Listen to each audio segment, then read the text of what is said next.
Collections Online. That's a database of about 150,000 books, titles that have been digitized that were published sometime between 1700 and 1800. Like all the databases I'm asking you to use, this is owned by VCU libraries. So as long as you are either using a computer on campus, or if you've logged in to the VCU website using your EID, you should have no trouble accessing this database. Let's look at some ways in which you can search in that database and the kinds of things it's going to provide you the opportunity to find. So again, start off at the VCU Libraries page, having logged in with your EID, go to Databases, and go to E for 18th century. If we scroll down, we see it here, 18th Century Collections Online. And 18th Century Collections Online, or ECCO, again, as we call it, can be really overwhelming because it has so many titles and it has so many options to search by.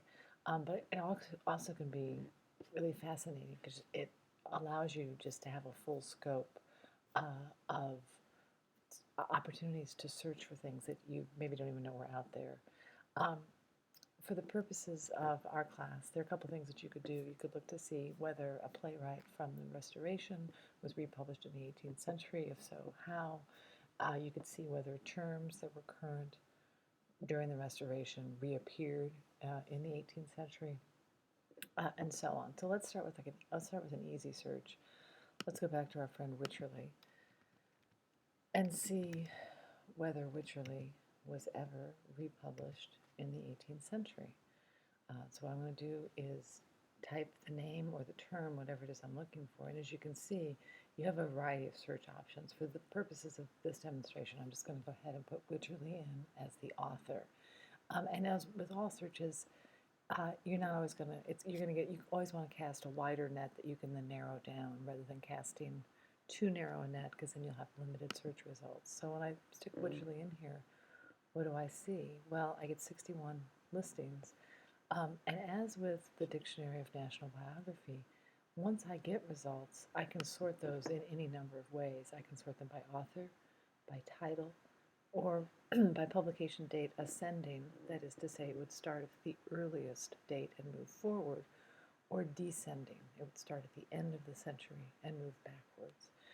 These two chronological ones can be really useful.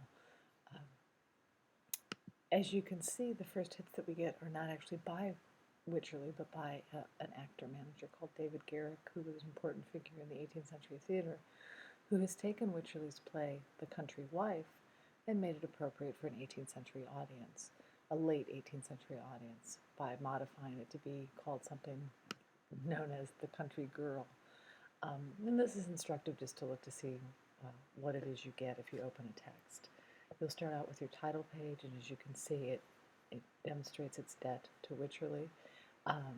You can find out what the E table of contents is, and it shows you everything that you're going to find out within the volume. And then it can also take you to what's known as reading view. If you move further in, I've just moved into reading view, which will give you a full page of whatever document it is that you're looking at. As you can see from the first page of the quote-unquote Country Girl, Garrick has changed Wycherley's play considerably. Instead of starting out with Horner in his dressing room, suddenly you start with a conversation about love between Harcourt and Belleville. You can see the play is definitely changed. So that's one way to search. Let's say you wanted to see whether a specific play had been published or mentioned, or let's say published in the 18th century. So let's think about something like Etheridge's Man of Mode. Was it ever published or republished in the 18th century? I've done, I inadvertently pressed full text search, which means it looks in every single document within the database to see if the term Man of Mode ever appeared. And as you know, I'm sure, if you search with quotation marks around a term, that will limit your search to that exact term.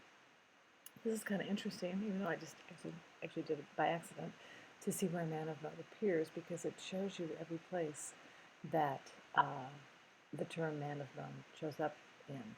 So you see a couple of interesting possibilities here. One is a biography of the actor Kali Sibber, who was an important, probably the most well-known actor, or who did the best known performance of Sir Fopling Flutter, or the Man of Mode. You can also see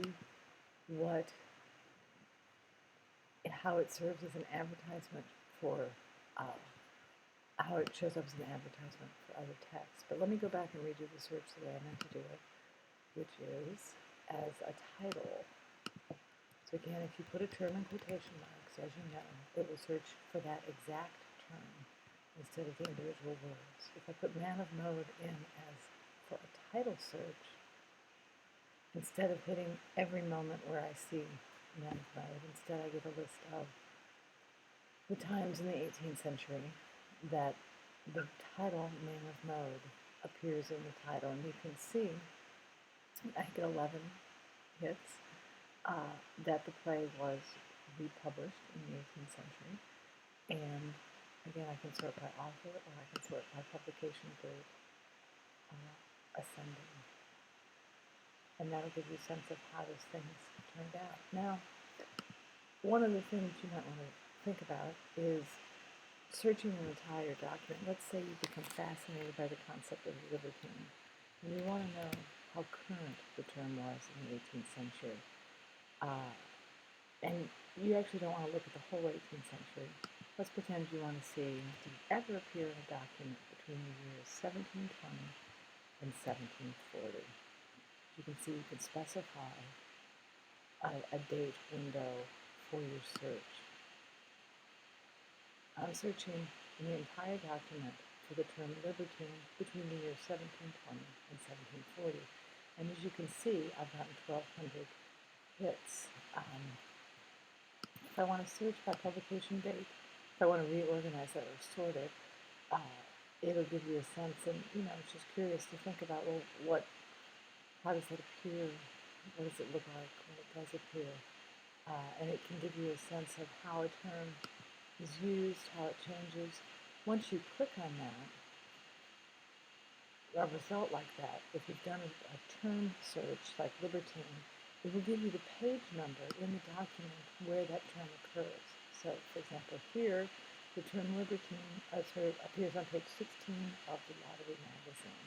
Family constitutions are as capable of proving family estates, and libertine who impairs the one does greater injury to his posterity than the prodigal who squanders the other. The one last thing I would point out to you, and because you don't necessarily need to do a lot of research in ECCO if this is in a graduate class. I'm not in this particular sitting going to show you how you can save your searches, how you can send yourself a marked list of things that you have searched, etc. But just so you know, those are opportunities, and you can look through research tools and other opportunities to save those kinds of things. Let's do one more search. Let me show you how to do an advanced search.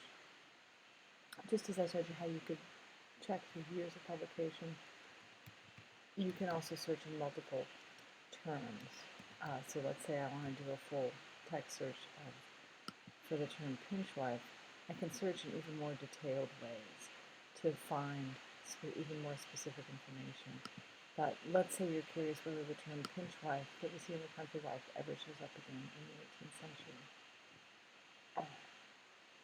And predictably, it takes me to a dictionary of information related to the Restoration Playhouse. If I were to click on that,